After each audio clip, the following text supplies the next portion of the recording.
दोस्तों नमस्कार। आज हमारे वीडियो का टॉपिक है Russia exploring cost of manufacture of 5th generation Su-57 fighter jets in India.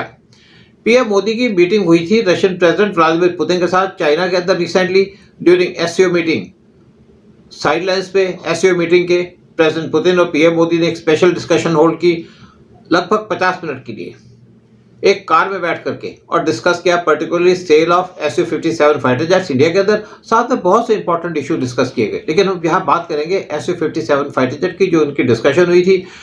लेकिन दूसरी बात आती है कि क्यों ये मीटिंग कार में होल्ड की गई थी। क्योंकि अगर मीटिंग कार में होल्ड की जाती है, क्योंकि उसकी डिटेल बाहर नहीं आ सकती, उसको टैप नहीं किया जा सकता, क्योंकि पुतिन और मोदी चाइना के अंदर थे और किसी कमरे में मीटिंग होल्ड करते तो सारी की सारी डिटेल्स बाहर आ जाती, पता चल जाता उनको। अगर मीटिंग कार में होल्ड की जाती है तो उसकी टैपिंग नहीं हो सकती। एक ये बड़ा इंपॉर्टेंट फैक्टर था, इसीलिए मीटिंग को कार में होल्ड किया गया। और मीटिंग के बाद इमीडिएटली रशिया ने अनाउंस किया कि वो स्टडी करेगा, असेस करेगा कि क्या कॉस्ट होगी मैन्युफैक्चर करने की Su-57 5th generation fighter jet India के अंदर। पीएम मोदी ने इंडिकेट किया पुतिन को कि इंडिया की रिक्वायरमेंट है 2 से 3 स्क्वाड्रन्स की Su-57 फाइटर जेट की।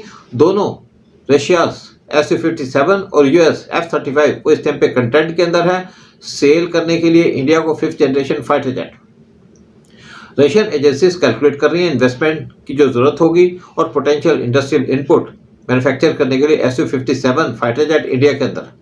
हिंदुस्तान एरोनॉटिक लिमिटेड उन्होंने पहले असेंबल कर चुके हैं Su-50 MKI jets under licence at Nashik plant, और ये लाइकली है कि इसी जगह पे प्रोडक्शन की जाएगी Su-57 5th generation fighter jet की।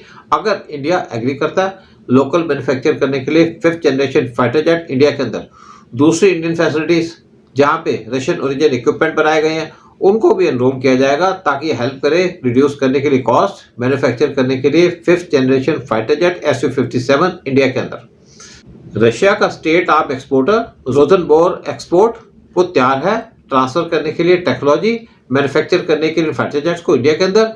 एक रोजनबोर एक्सपोर्ट के स्पोक्सपर्सन ने रिपोर्टर से कहा था on the sidelines of arrow India exhibition जो बेंगलुरु में होल्ड की गई थी कि जो प्रोडक्शन है Su-57 फाइटर जेट की वो इंडिया के अंदर की जा सकती है और यहाँ पे मैन्युफैक्चर किए जा सकते हैं और मेंटेनेंस की जा सकती है इनको बगैर डिस्ट्रप्शन के बाय वेस्टर्न सैंक्शंस।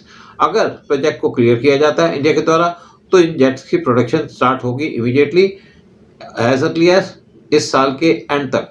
ये जो डिस्कशन थी होल्ड की गई थी बिटवीन इंडिया और रशिया मैन्युफैक्चर करने के लिए जेट्स को इंडिया के अंदर। उसी टाइम पे यूनाइटेड स्टेट्स ऑफ अमेरिका उन्होंने इंडिया को प्रेशर डालना शुरू कर दिया कि वो परचेज करें F-35, जबकि वो इंडिया के ऊपर ट्रेड टैरिफ डाल रहे थे।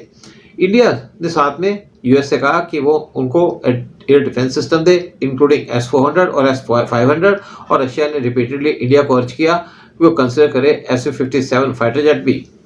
इंडियन एयरफोर्स की जो सैंक्शन स्ट्रेंथ है वो है 42 स्क्वाड्रन्स की और इंडिया के पास इस टाइम पे जो स्क्वाड्रन्स हैं फाइटर जेट की वो है 29, जबकि पाकिस्तान के पास 25 स्क्वाड्रन्स हैं और इंडिया को जरूरत है 42 स्क्वाड्रन्स की काउंटर करने के लिए बोथ चाइना और पाकिस्तान। साथ में चाइना पाकिस्तान को 40 5th जनरेशन की फाइटर जेट भी प्रोवाइड कर रहा है और जल्दी से जल्दी प्रोवाइड करेगा। इंडिया ऑपरेट कर रहा है लार्ज Su-30 फ्लीट जो रफली 260 एयरक्राफ्ट की है और रोजनबोर एक्सपोर्ट के ऑफिसर्स ने कहा जो एग्जिस्टिंग Su-30 प्रोडक्शन लाइन है एट नासिक महाराष्ट्र के अंदर उसको अपग्रेड किया जा सकता है बनाने के लिए Su-57 fighter jets. India pursue कर रहा है अपना own 5th generation fighter programme जिसको क्लियर कर दिया गया था लास्ट ईयर और उसकी जो पहली फ्लाइट है वो एक्सपेक्टेड है कि होगी 2028 में और इंडक्शन का जो टारगेट है वो रखा गया है 2035। इंडिया ने इससे पहले पार्टिसिपेट किया था एक joint Russian 5th generation project, लेकिन बाद में विड्रॉ कर लिया। एक डिकेड पहले ये जो पार्टनरशिप थी उसको खत्म कर दिया गया ओवर कॉस्ट टेक्नोलॉजी ट्रांसफर और परफॉर्मेंस कंसर्न्स। लेकिन प्रोग्राम को दोबारा रीस्टार्ट किया जा रहा है और रिव्यू किया जा रहा है क्योंकि यहाँ पे करंट जियोपॉलिटिकल डायनेमिक्स चल रहे हैं पूरे वर्ल्ड के अंदर। जो फाइनल चॉइस है वो रेस्ट करेगी बहुत से प्रैक्टिकल इश्यूज के ऊपर लाइक इन्वेस्टमेंट और प्राइस नेगोशिएशंस। जो एक्सटेंडेड टेक्नोलॉजी ट्रांसफर की जो रशिया ने इंडिया को ऑफर किया है वो भी मैटर करती है, लेकिन रशिया ने इंडिया को ऑफर किया है फुल ट्रांसफर टेक्नोलॉजी। अगर इंडिया लोकल मैन्युफैक्चर करने लगता है Su-57 फाइटर जेट इंडिया के अंदर जो लोकल मैन्युफैक्चर है उसका मतलब है कि यहाँ पे न्यू एयरक्राफ्ट की लाइन खोली जाएगी इंडिया के अंदर और ये प्रोटेक्ट करेगी मेंटेनेंस और स्पेयर्स फ्रॉम एक्सटर्नल प्रेशर्स और लोअर कॉस्ट सस्टेन करने के लिए और एक्सपैंड करने के लिए डोमेस्टिक डिफेंस इंडस्ट्रियल बेस और साथ में इन्फ्लुएंस कर सकती है जियोपॉलिटिकल अलाइनमेंट और प्रोक्योरमेंट चॉइसेस बहुत से सालों तक। इंडिया और रशिया इस टाइम पे बात कर रहे हैं बूस्ट करने के लिए S-400 missile system deliveries. Dmitry Shugaev, head of Russia federal service for military technical cooperation, उन्होंने कहा इंडिया और रशिया करंटली एंगेज हैं डिस्कशन के अंदर एनहांस करने के लिए supply of Russian S-400 surface to air missile system. उन्होंने कहा दोनों इंडिया और रशिया वो कंसिडर कर रहे हैं additional shipments of advance missile defence systems यानी कि S-400 की। इंडिया ने एक एग्रीमेंट साइन किया था 2018 में रशिया के साथ फॉर $5.5 बिलियन प्रोक्योर करने के लिए 5 regiments of S-400 Triumf long range surface to air missile systems. लेकिन इनमें से 3 मिसाइल सिस्टम इंडिया को डिलीवर कर दिए गए और बाकी 2 सिस्टम डिले हो गए।